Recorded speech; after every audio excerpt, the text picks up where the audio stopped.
Hello everyone, Avery here, Southern Fried Knowledge. Got a little excursion on my South Georgia trip down here that I might can share with y'all. I decided to run out to some old stomping grounds, the Okefenokee Swamp Park, and this time they're open. I tried this a few weeks ago and it was closed. Who knew they'd ever close the Okefenokee Swamp Park? But they did, but we're back again.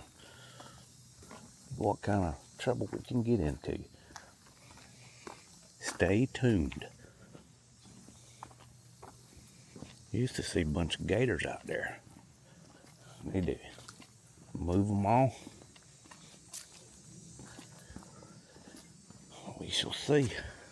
Got some dangerous snowballs up here too.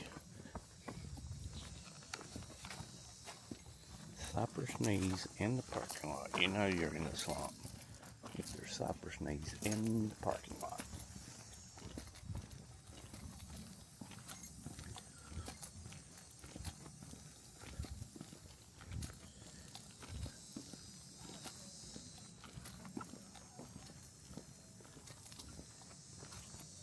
Here's what we're talking about. Okefenokee Swamp Park in Waycross, Georgia. Where I was born at. Not swamp, but Waycross. There's not much difference between the two though.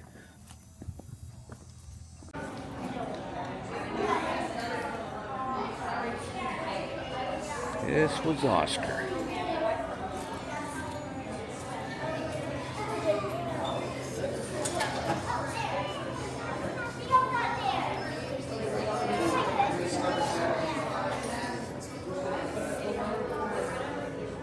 See how big he is. I don't know if you can tell. That is a big old gator right there, y'all. This is how we make them in Georgia. Them old gators down there in Florida, they tadpoles compared to our gators. I know, we're going to do it afterwards. We don't have time. We have to go to the boat. Let's go.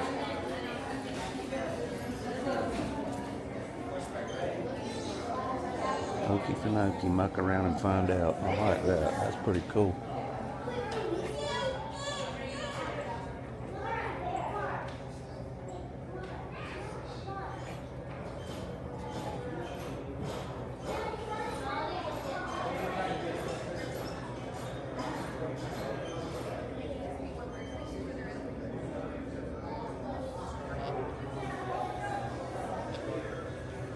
That's pretty cool.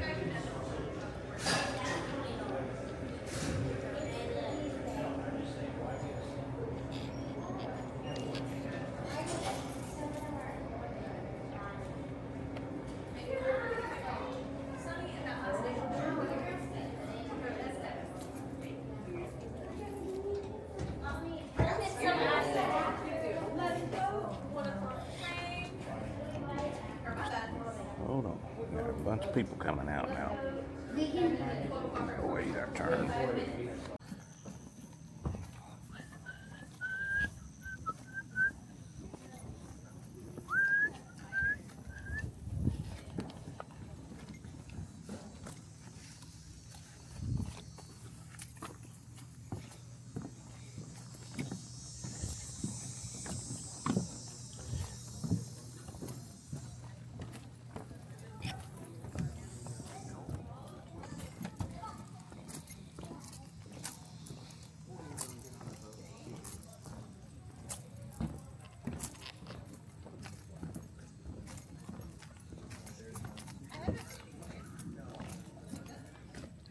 Lady Swanee.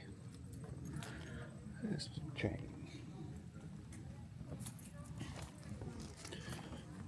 Oh man, I feel like they've moved all the gators out of here.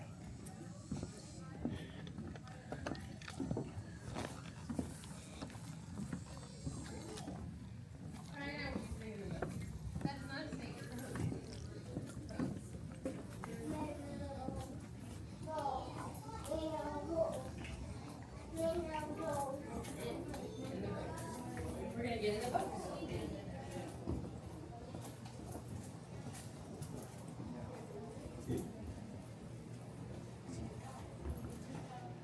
Not yet, baby.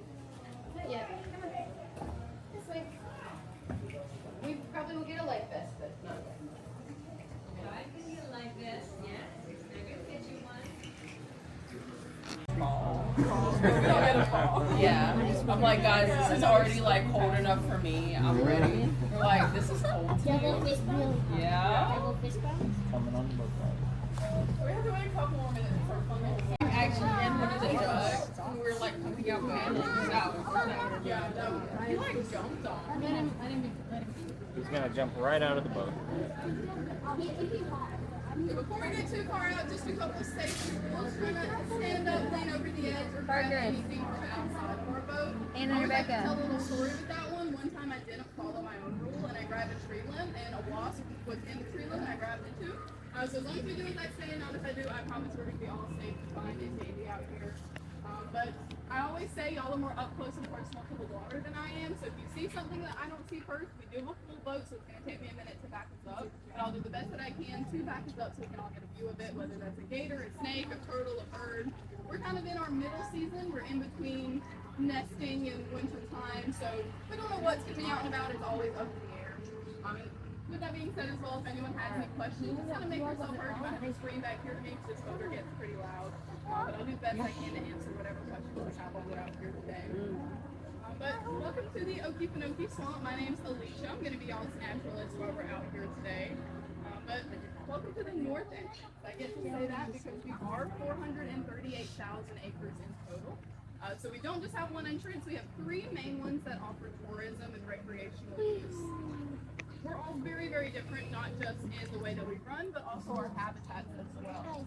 So up here at the north, we're very small. We're a private nonprofit organization. We have really skinny canals and a forest that we call a shrub because it's pretty much a mix of everything. We've got trees, bushes, ferns, a lot of built up vegetations out here.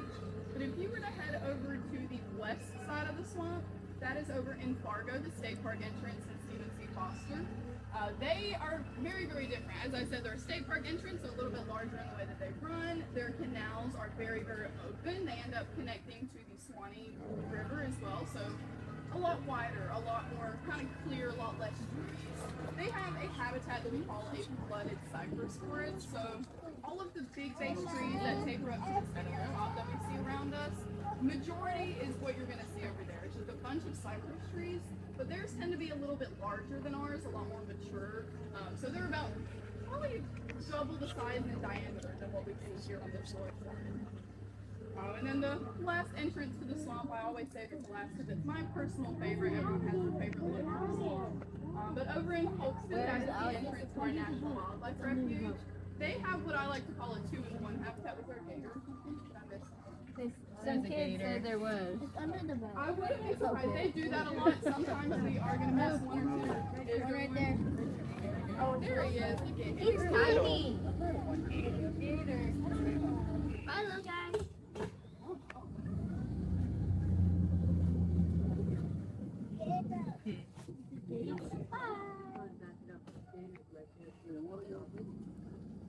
So this guy, he's probably only about 1.5 to 2 foot. He's definitely a lot smaller.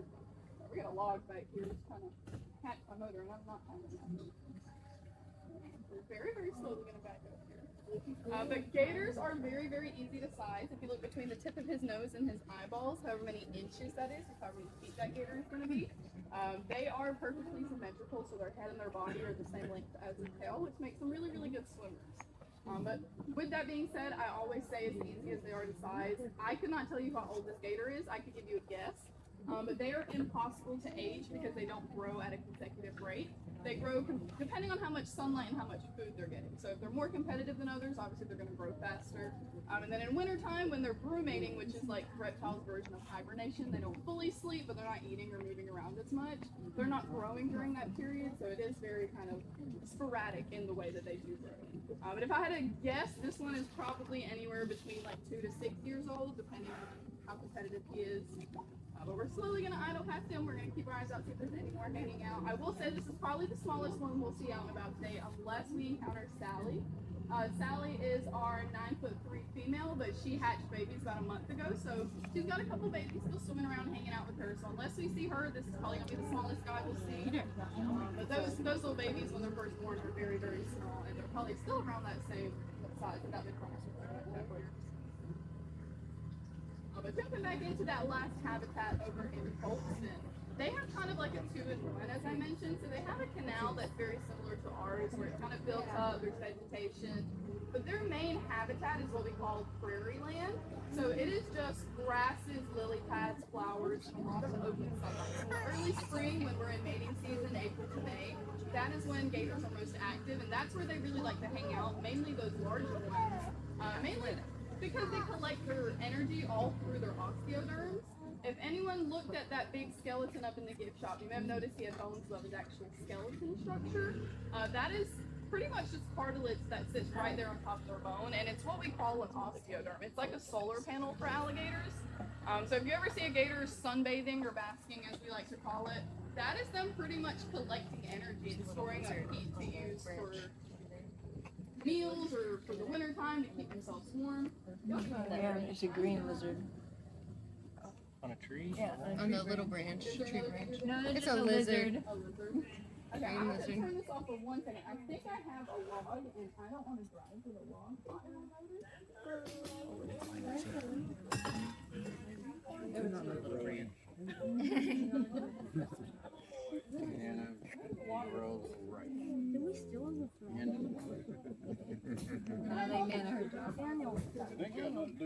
Look, everyone else is wearing one.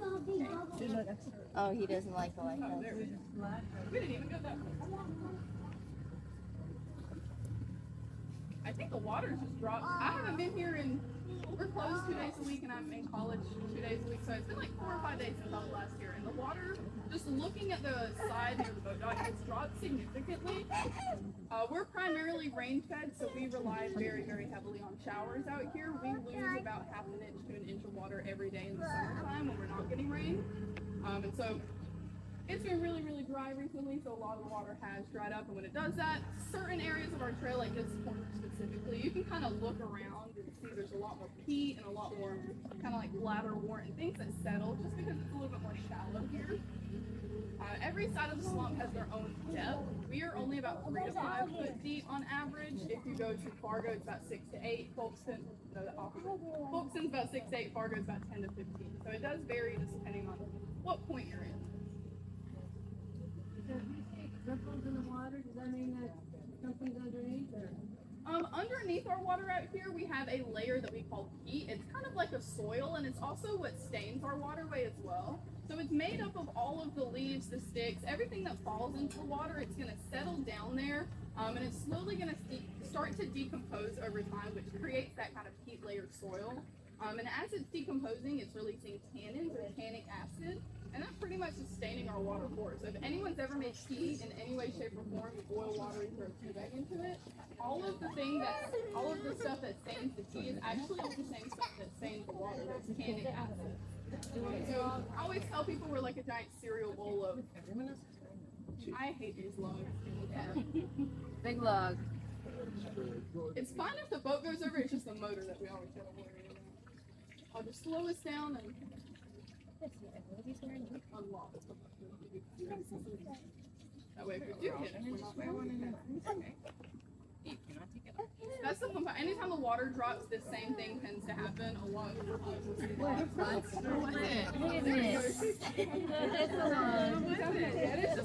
The log popped up by my dad. Like church where I was like, Alligator tried to bite his hand off. We have another frog if anyone was interested. Sitting right here on our little motorway. But speaking of reptiles out here, which I guess frogs aren't reptiles, but reptiles are probably my personal favorite animals. Our gators, our snakes, and lizards fit a lot of those too. But we're kind of in the middle of coming out of that reptile season. Usually early spring is when we see the majority of them. But we do have about 64 different species out here. We have, I think, only one species of alligators, about 34 species of snakes, 10 species of lizards, and 13 turtles. I personally love the turtles out here just because of the vast variety that we have. We have hard shell turtles, soft shell turtles, and then, sorry guys, on the right, close to the bushes there. But we also have snapping turtles out here as well. We sadly don't get to see them very often. They tend to be more bottom feeders, so they keep themselves cool under the peat layer because they don't like coming out here and interacting with any of the other animals. So in the 3 years I've worked out here, I think I've only seen one in the wild about 2 or 3 times. So it is a very, very rare. But reptiles and amphibians and birds and animals are not the only things that have lived in the swamp throughout the history. We have had a lot of people that have actually lived in the Okefenokee throughout the years. Back in the day, we had a lot of homesteaders and swampers that lived in the swamp and made their money off of pretty much all the swampland around us. Some of those industries included cattle, turpentine, logging, moonshining. Out of all of them, the most damaging and the one that we still see, I guess, precautions from today or repercussions from today is the logging. So if y'all look to the right of us, this cypress tree right here, this is a very, very skinny, very young cypress tree. My guess probably stays about 80 to 100 years old, which is really young for a cypress, I promise. But a fully grown one can be 1,000 years old, 120 foot tall, so like 3 of these trees on top of each other, and then probably like 5 times the diameter. So you couldn't even wrap your arms around how big those trees can get. But because they logged 90% of them between the years of 1891 to 1937, we sadly don't get to see many of those mature ones. If you picture this boardwalk about the same size, like distance, depth of this boardwalk, going around the entire globe about 3.5 times, that is how much board face or like 2x4s of cypress wood they took out of the swamp during those years. And as I said, we still see a lot of it today. They're really, really slow growing trees and they take about 1,000 years to get to full maturity. So it definitely is a very, very long process. But because of them turning us into the refuge in the late 1930s, they were able to save quite a few and they were able to bounce back and replenish the way that they do. But that was the most damaging, but it wasn't the only industry out here. Everyone's personal favorite to talk about and look at is over here on our left-hand side. Moonshining was very, very popular, especially as logging came to a halt. They needed, in some way, shape, or form, to make more money. So they would come out here in the middle of the night. They would build them on floating platforms so they can hide them out from anyone that came. But moonshine out here, most people when they think of moonshine, they think that really, really clear liquor, like mainly Tennessee White Lightning. Out here it was very, very different. They would use swamp water itself, because those tannins that we talked about with it dyeing the water, it obviously dyed that moonshine as well. So swamper moonshine, or what they called block and tackle, was more the color of scotch or whiskey. And after passing their recipes for about 150 plus years of generations, they came up with this little saying, and it said if you could down a pint, you could walk a block, you could tackle anything the swamp threw your way. They definitely like to tell their tales on their moonshine. It was about 180 proof, so probably got some fun stories. Goodness. What's the gator? I didn't even see that. He does. He's looking at that moonshine still like, you know what, this might still be good. I will say this is actually an original moonshine still as well. It has always been here on Cowhouse Island. It was donated to us from the Cox family, which was a pioneer family that used to live out here. But they just relocated it in the 1970s when they set up Pioneer Island. They relocated and fixed up a lot of our historical things out here to be a little easier for everyone to see. But we do have another about 1.5, 2 foot gator hanging out if y'all didn't see him by that moonshine still, about the same size as that little one that we saw earlier. Because we're in that kind of middle season when it comes to weather, we're seeing definitely more than we have been. As I said, in the wintertime, they get in their little phase where they don't want to come out. They're keeping themselves warm with all that stored up energy, so we don't see them at that point. But it's the same way in the summer. They have to, store that energy to keep them warm, so they have to stay under the water to keep themselves cool because they can't regulate their temperatures. And so if it gets above about 95 degrees out here, it is very, very rare that you're going to see an alligator swimming through the water. If their body temperature gets above 104 degrees, it can cause brain damage to them. And that's the reason why they will burrow themselves under that heat layer or stay under the water and swim as much as they can, just because it helps cool them down a little bit. Now here the water stays pretty warm. When we were in the middle of that heat advisory this summer, I think the water temperatures were about like 85, almost 90 degrees. Like it doesn't cool them down too much. That's why they have to burrow themselves as far to the bottom as they can. That frog is jumping around to the right. If anyone's scared of frogs, I want to warn you. He's become a part of this back road here. Where? He's on the boat. Yeah, he's just been hanging out. I will say it happens a lot. Anytime there's no rain, they'll come and hide out in the but all of those industries, logging, moonshining, all the swamper life and homesteaders in general, slowly started making their way out of the swamp in 1937 because that is when FDR and his administration created the Okefenokee National Wildlife Refuge. And so they started to protect and put a little bit more rules on like the plants and the animals and a lot of the things out here. But since then, they have identified over 850 plant species. So it has definitely been something that has been great for education, having this refuge. And if y'all look up on the right-hand side, it is going to be down at the base of the little baby cypress tree up here. We're coming across the most famous plant in the Okefenokee. I'll try to angle us better. It's going to be a green plant with a red hood on the top of it. It's what we call the hooded pitcher plant. And get us a little bit more stuff. I think it's this right But here. this plant is one of the 18 carnivorous species out here in the Okefenokee. So out of all those 800 plants, only 18 of them eat bugs and living organisms. And this is one of them. It emits a sweet smell to do that, to draw them in. They're going to get trapped underneath that hood, and when they're stuck under there, they're trying to find their way out. So if you've noticed the little white dots on the back of the plant, that is a little fake window. So like moths drawn to the light, they're going to try to get out over and over and over again. Before they lose their energy, they ram into the wall too many times, and they'll fall into that bottom well. And that bottom well is just slippery walls, downward pointing gears, and digestive enzymes. So once they're trapped, they become pretty much like a snack. But my favorite thing about them, or what I think is probably the coolest fact about them, is they can't release or digest the exoskeleton to any of the bugs. So it builds up inside, and that's why you see some of them falling over into the water. They get a little bit heavy, they'll pretty much eat themselves to death. But it just allows new growth to come in behind them, and they'll later become a part of that layer of growth as well. And they are definitely a very common plant that we see. We'll probably see about 2 or 3 more patches while we're out and about today, so I'll try to point some out.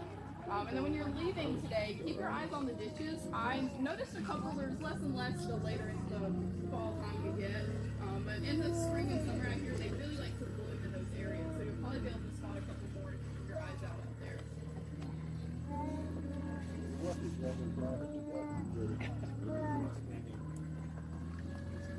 Chad, you might have a frog friend soon. He's coming. Aww. Hi, there's a frog coming. Maybe we get to see him.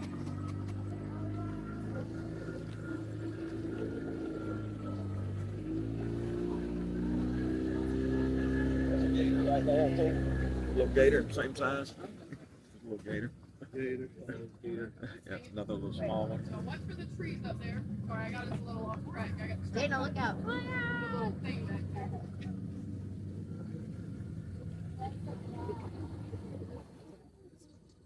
I get distracted. Anytime someone can point like a squirrel, a lizard, a tree branch, I'll look and then I'll forget that I'm supposed to be driving a boat.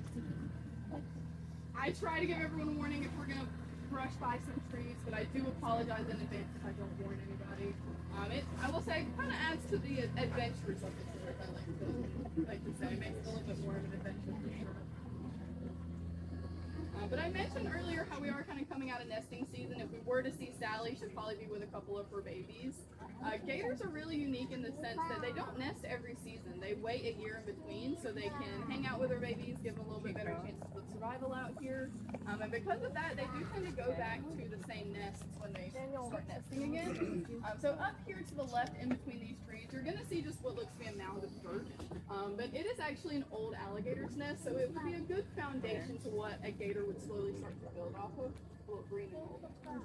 Over on the left? But that kind of mound that we see, once say Sally was coming over to get ready to build it up for the year, she would scoop up like 3 or 4 foot tall worth of peat, leaf sticks, pine straw, a bunch of soft material. She would let it sit for a couple weeks before she came over, dug a hole, laid all of her eggs, and then packed it as tight as she could and just guarded it for about 2 months. She will just sit there, she'll guard it for as long as she can and just kind of regulate that temperature. She'll lay on it if she needs to. They'll even pee on it if they need to keep it warm. They're really, really big temperature-based animals because it determines the gender of their offspring. So if it is too warm, if it's above 89 degrees, it's only male. If it is too cold, below 86 degrees, it's only female.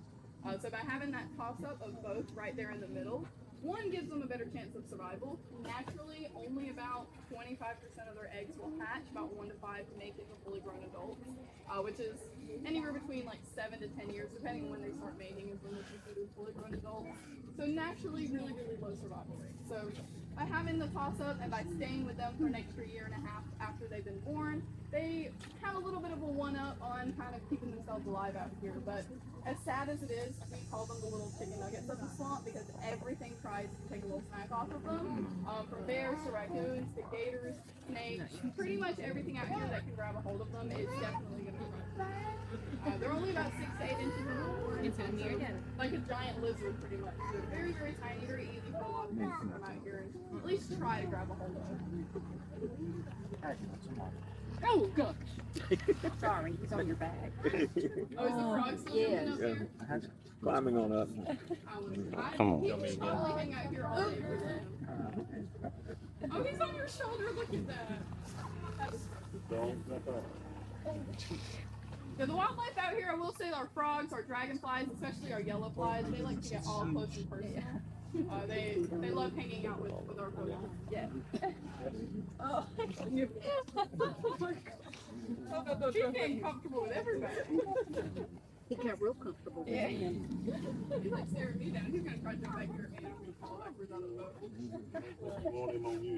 But y'all see these trees right here in front of us that have kind of fallen over? I kind of point these ones out just to talk about cypress trees one more time. One, because it's my favorite tree, and two, because I think they're really cool. But these are just pine trees that fell during a hurricane, but they're being held up by cypresses, and it shows you how strong they are. And the reason they're one of the strongest standing trees out here is because of their root system. So if anyone at any point on the trail today has been curious about what these little stumps of wood coming out of the bottom of all the trees are, this is what we call a cypress knee. So it is actually a part of the root system for that tree. And the way that it works is the cypress tree's roots are the exact same length as that tree is tall. So however high you can look up, that's how long their roots are, but they kind of like wiggle underneath the water. And what I mean by that is they'll go into that peat layer as far as they can. They'll come up, create that cypress knee, and then they'll do it over and over and over again until their root has completely ran out. And by doing that, it gives it multiple points of stability, and if they grow really close like another cypress tree, they'll intertwine their roots, which gives them another one-up on keeping themselves really strong out here. So it's very, very rare you'll see a cypress uprooted, most likely just dry dead, probably snapped in half. And then the sign in front of us, we do have a trail right here to the left, but it's only accessible with really, really tiny boats, canoes, and kayaks. And when I say really tiny boats, usually it's like 6 horsepower, and you can only get like halfway down this trail on that. We do have 120 miles of paddling in total out here, but most of it is just canoe and kayaking trails, so how skinny they are. But this trail right here specifically would take you all the way to Fargo, to that state park entrance. It is about a 30-mile trip, so about 2 days if you paddle the average 2 miles per hour. But don't worry, you don't have to paddle for 2 days straight. You're not going to paddle through the night. They want you to be at your platform by sunset, I promise. But we do have 9 camping platforms out here. They look kind of similar to what we're seeing to the left here. This is just one of our old docks that we had. But their platforms are like 3 or 4 foot like tall, thick, plastic floating docks. Where you pull your canoe and your kayak up and you can get out and camp. And it is very cool because we're a national dark zone out here, so kind of like a once-in-a-lifetime experience. Get to come out here and see the stars. But the sign that everyone's looking at up here is our famous Mirror Lake sign. It has been serving its, I guess, mirror reflective purposes since about 1946 when our park first opened. We've definitely, once we get closer, you can see how many times we've had to re-nail it. Anytime we get a new boat guide in here, this is like one of our bumper trees. We always hit it for some reason. So it has gone through some things for sure. But if you just Google Okefenokee Swamp Park, this is the picture that's popping up. I can probably like bet money on it. You see the butterfly? Stand up and look. We have lots of butterflies flying around today. Look at that one. Look at this. Most of them are swallowtails. We get a lot of those. I didn't know we had a butterfly called swallowtail. All those were birds. But apparently a lot of things like to shoot things out here. I've learned that over the couple months that I've been out here taking courses. Right there.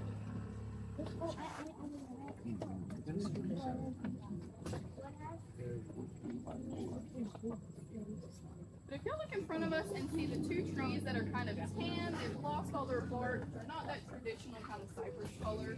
The reason for this is because at some point they got struck by lightning, and that happens very often out here. We are actually the second most struck place in the U.S., followed right behind the Everglades. A lot of people think it has to do with the really tall trees and the amount of water that we have around here. But whatever it is, it starts the majority of our wildfires. And back in 2007, if anyone was even probably in the state of Georgia, you remember the Georgia Complex Bay Fire, which was the largest recorded wildfire to ever hit the Okefenokee Swamp. And it all started because we were in a really, really large drought. Some lightning struck, and in only 12 hours, about 20,000 acres was already engulfed. It took 4 months to put out from firefighters pretty much coming from every single state, as far as Washington State, New York, everywhere, all over the country. And after those 4 months, they finally got it out. It was about 40,000 acres, so as I said, one of the largest fires we've ever seen. But as devastating as wildfires are, they're actually very, very important to our ecosystem, and they naturally come back every about 5 to 7 years. The two main reasons why we have wildfires is, one, they will clear out a lot of this dry built up vegetation, so sunlight can get to native species. And then a lot of plants out here also need fires to be able to reproduce. So it's kind of helping our ecosystem. We're coming to the end of spider season, I will say, so this is the first one we've seen. But did anyone notice when we went under him, his web was yellow, like it had like a mold of blue in it? That is the only way. You're one That is the person only in way you can tell the difference between like a traditional garden and a spider and a traditional weaver, is they have it yellow. I don't know if we're getting close. He does not want to back up. We don't need to back up, it's okay. I You got go forward. But we are coming to the end of our spider season. As I said, about a month ago, you couldn't turn your head without seeing hundreds of these. We would probably have like 60 of them above our heads right now where we're sitting. They like to hang out, but we are coming to the end of that, so there's not near. Hallelujah. That was a little one compared to the ones that we have been seeing. But if y'all look to the left over here, you'll actually see some burn marks in some of these trees from some of those 2012, 2007 fires that came through this area. You can still see impacts from them. You can also see how much that vegetation has definitely bounced back since. We also do have another patch of pitcher plants over here, so you can see it. It's hiding out in the corner on the left over here. They will pretty much pop up anywhere that they can find. It's okay. We just chill out. Oh, lizards. You have to go see anything. But when it comes to burns out here in the swamp, as I said, wildfires, we can't really tell them you can't come out here. They're just naturally going to start. Yes, that's a good gator right here. We're a little gator back here. That was a little bigger. There's our frogs. Gators thinking about bagging it. Yeah. There you go. Sweet. There you go. He's trying to swim away from us, but he's probably about 3.5, maybe 4 foot. And he looks a little bigger.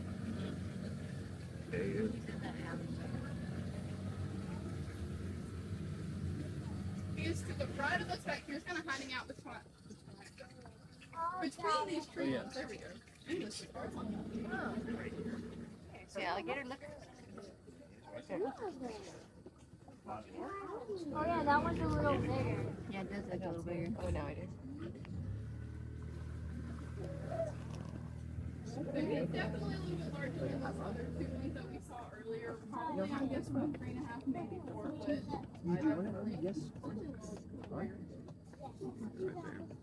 A lot of our gators, the ones that aren't hanging out with their babies, they're, as I said, because they're getting ready for that kind of final formation period, they're kind of grabbing their last couple meals, collecting a little bit more of that sun before it gets too cold out here.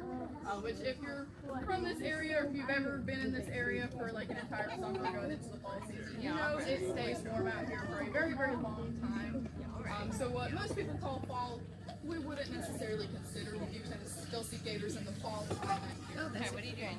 Once we reach, I would say probably end of November, early December is when we stop seeing alligators.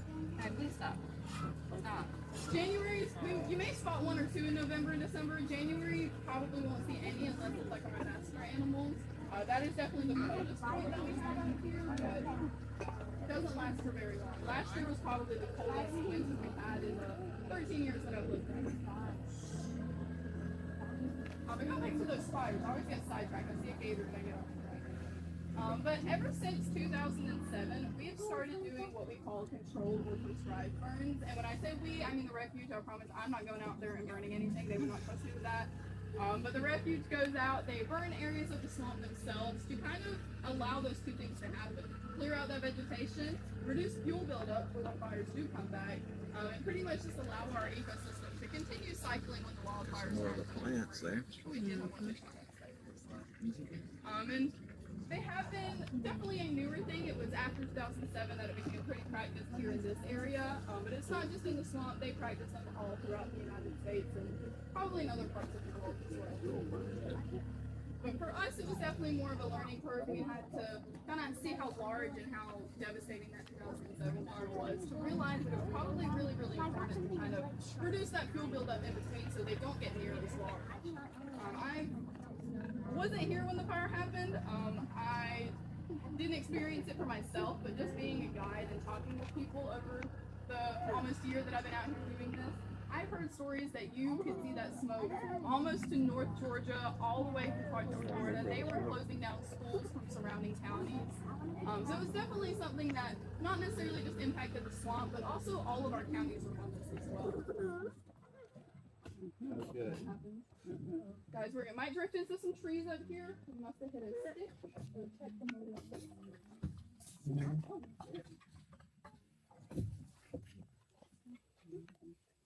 Dragging the bottom. Drop line. Everybody start paddling. No, the gators are coming.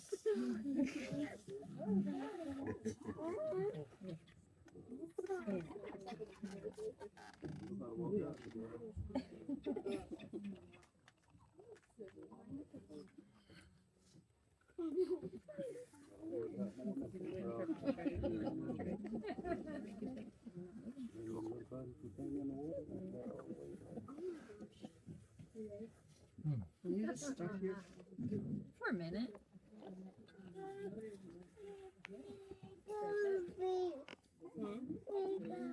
That's right, Okefenokee. I'm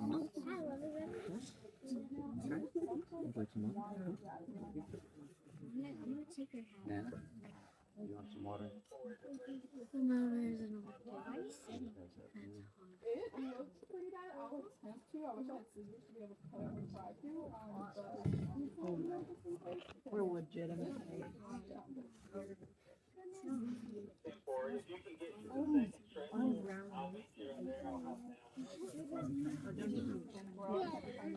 gonna have to wait here for my boat to come.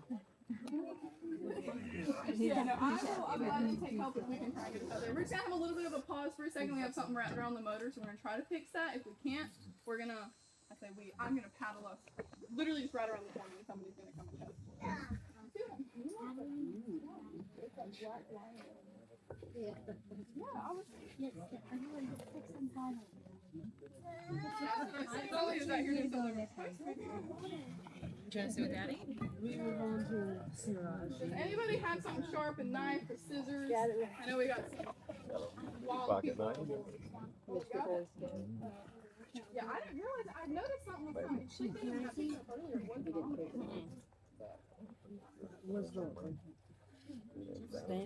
there. I'm glad we're in the shade though. If we would have stopped in the middle of the sun, that would have been miserable. We'll be back on our way in just a I minute. have a little bitty pocket knife. Sit with me. Here you go. No, please sit with me or Daddy. The north entrance, we're the only entrance that you can't come out here and fish because we are a private nonprofit.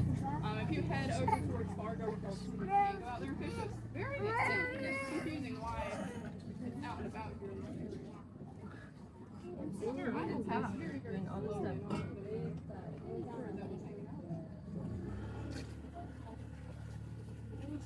Fishing spot, you also that was a fishing spot. I never saw that guy. I'm gonna take it up a little bit. Get that wind.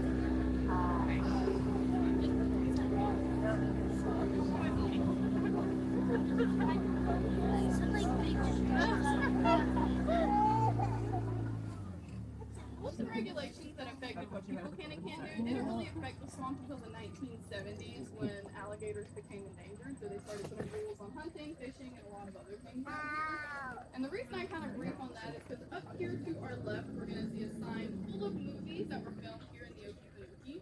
All these movies were filmed in the 40s, the 50s, and the 60s. So a lot of them before any regulations went into play. Most of them are all for entertainment purposes, so you can't fully trust. Some of them have pythons, quicksand, monkeys. Thankfully, none of those are here in the Okefenokee. So do kind of take it with a grain of salt. Never know what you can and can't believe. I will say swamp-wise on the bottom right, if anyone's heard of Okefenokee Joe, he did a lot of reptile encounters out here with us.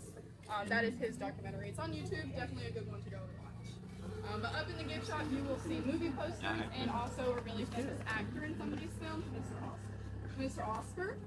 That big skeleton, he was the only fully grown gator. He was about 10 foot when our park opened in 1946.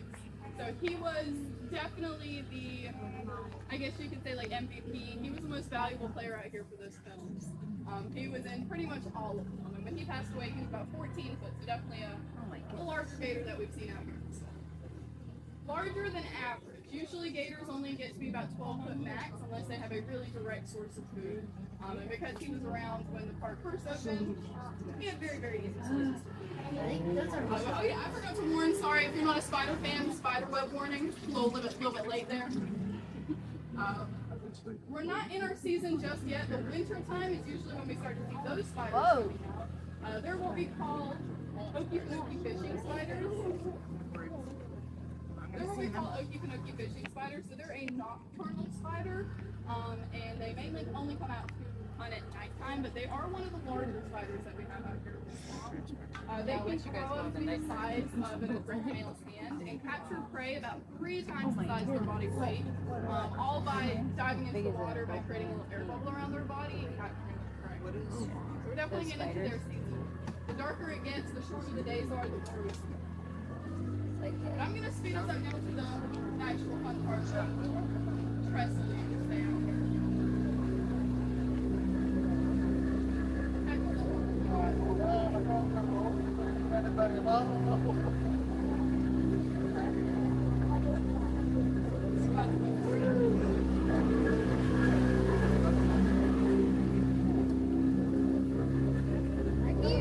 We can see our car.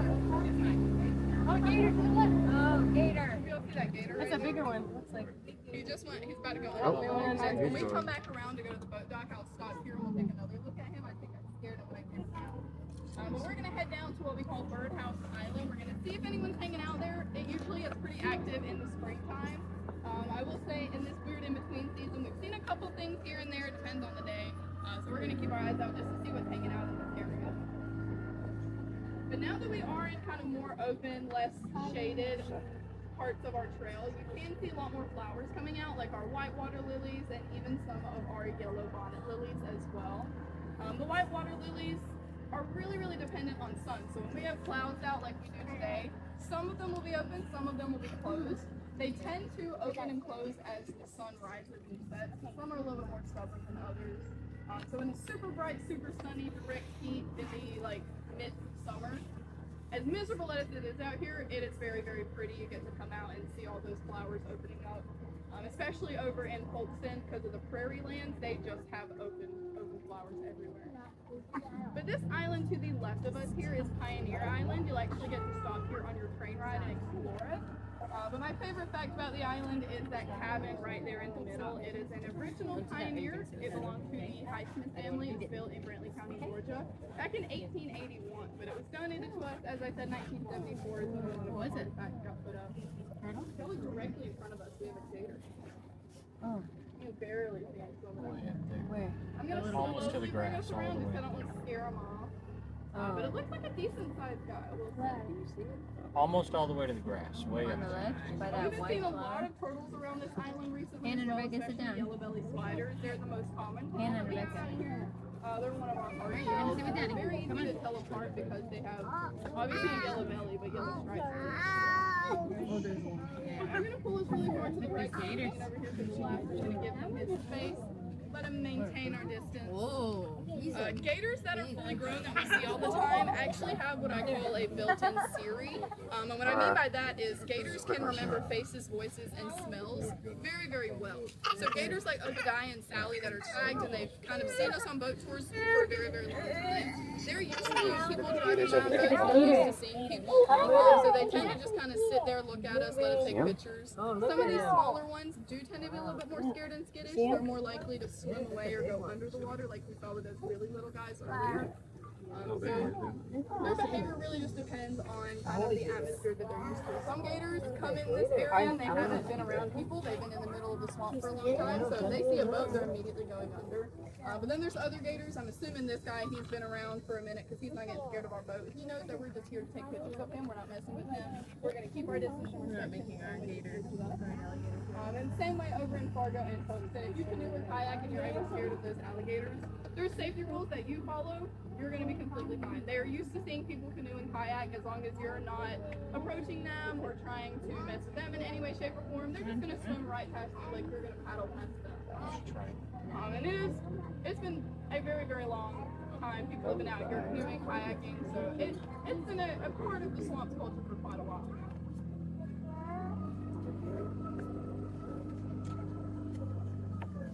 I'm surprised we haven't seen a turtle today. I will say the last day that I worked was, I don't even remember what day it was, about a minute ago.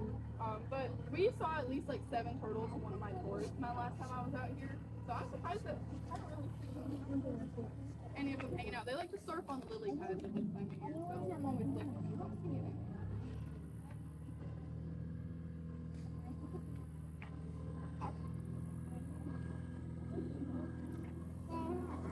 So this island right here, majority of this is actually a peat island. So I talked about that peat soil that we have underneath us. But that soil is actually how a lot of land is formed. So it traps methane gas down there, and when that gas is released, it causes things to slowly start to surface. When that soil surfaces, you can kind of see to the right all these patches of grass that we have. These are all sitting on top of that peat soil. So if anyone were to try and walk across it or put any weight on it, it's immediately going to go under that water because it's all just sitting right there on top of it. And it's actually where we got the name Okefenokee Swamp, or Land of the Trembling Earth, from. Because if you were to try to walk, it probably wouldn't even tremble. You'd probably just go straight right through it. But if it is a little bit more solid, it would definitely tremble as you kind of slowly started to walk your way across. Look nice. He's giving us a great view of his Oscar. It's on his back right there. I wouldn't be surprised if at some point today he's going to find somewhere around this island or somewhere out here to bask or bank up. So if you're on the train, you can actually get a view out here, even if you're leaving the park at some point. He's probably going to be swimming around here. They do tend to kind of hang out in their same area.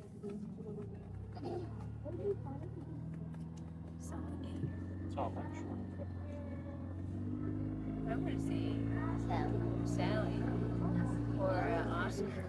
Show me Oscar. He'll just come out and I don't see him out here, so it doesn't look like he's been interacted with in any way, shape, or form.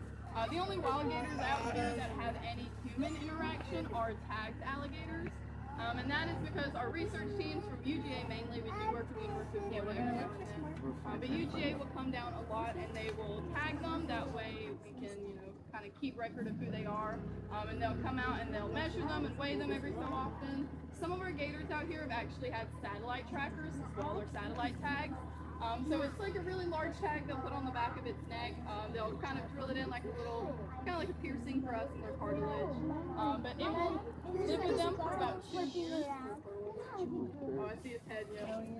But they will live with that tracker for about 2 years, and it will just pretty much see how far they move, how often they move, and it gives us a good kind of estimate of what their territory is and how far they like to expand. And by doing that, we've learned male gators tend to have about a 10-mile radius, where females only have about a 3 to 5. And males surprisingly overlap their territories, even females as well. Gators in general overlap their territories a lot more than people think. The only time gators really tend to get aggressive or territorial is during mating season, so April to May, whenever they're kind of courting, they're going around doing all of their things. That is when, say, Obadiah, our 11'3" male that runs this area, that's when he's going to be trying to scare off the other males, or trying to scare off anyone else that's trying to come after his women, you could say.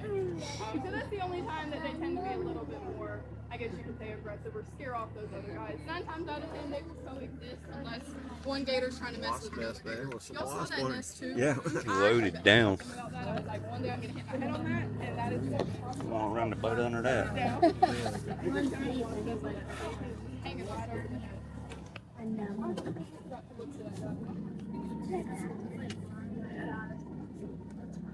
Where is Obadiah? Do you normally see Obadiah somewhere? Usually he likes to come out at the end of the day, I will say. Right now he's probably hiding off somewhere in the trail, usually about 2 to 3 p.m. This time of year he'll come out somewhere around the gift shop. So my best bet, most of y'all are probably 1 o'clock, 1:30, 2 o'clock. So as you're leaving the park, keep your eyes around the gift shop on the opposite side of where we're at now, kind of where the ambassador animal boardwalk is. He likes to sit underneath that boardwalk a lot of the time. Turtle head. Yep. Maybe yellow belly slider, he can get back there. I'll go slow through because they do like Starting to think they eat all the turtles. There used to be thousands of turtles out here. a possibility. A heck of a lot more gators. But it's not 100% guaranteed. Okay. But he is definitely, he's not the largest gator we have out here, he's just the largest wild alligator that we have out here. He's about 11'3". Big A, or anyone saw that gator in the middle pen, the really, really big one, he's 11'5", so he's Obadiah beat by 2 inches. But he's not out in the wild, so he can't overtake and run this territory like Obadiah.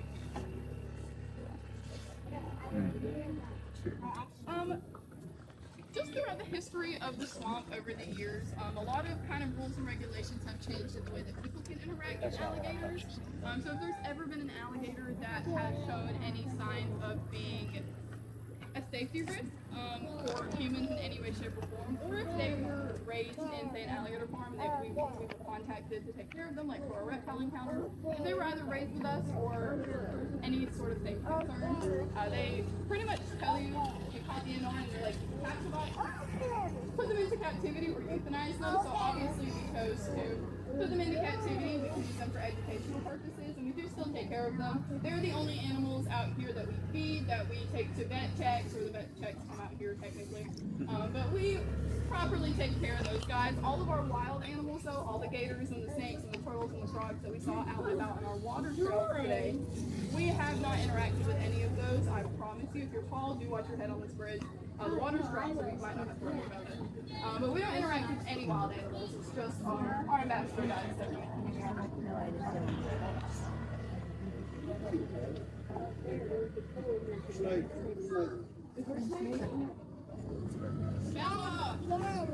Snake! Where? Sorry, that was the snake down. I'm gonna back this up. That was a good eye. I don't think it's a water snake either. That did not look like a water snake. That's what I was thinking. This is not a water snake either. Is it in the water? He's behind these cypress trees right here. I'm trying to back up. He's really small, really skinny. You're gonna see a snake? Trying to see it. He's about to jump in the water. He's right here. I don't think that does not look like a water snake. Take a picture of him, and I don't have my phone on me. If anyone can get a picture so we can look at him, please don't put your hands outside the boat, as I just said. All of our Okay, it's a snake. Watch your head. Oh my gosh! That's a pygmy rattlesnake! That's what I thought, but I That don't is want to be so wrong. cool! What's your hand, Nana? Oh my god! Look at that! Snakes Sit down. Alright, sit down. Look at that! I can tell you what kind of band of Wow, Winter. you guys are here. Do be careful, guys. We are going to be in pretty close to the edge here, so watch out for the snake. Watch out for them. Right there. Whatever it is definitely a rattlesnake.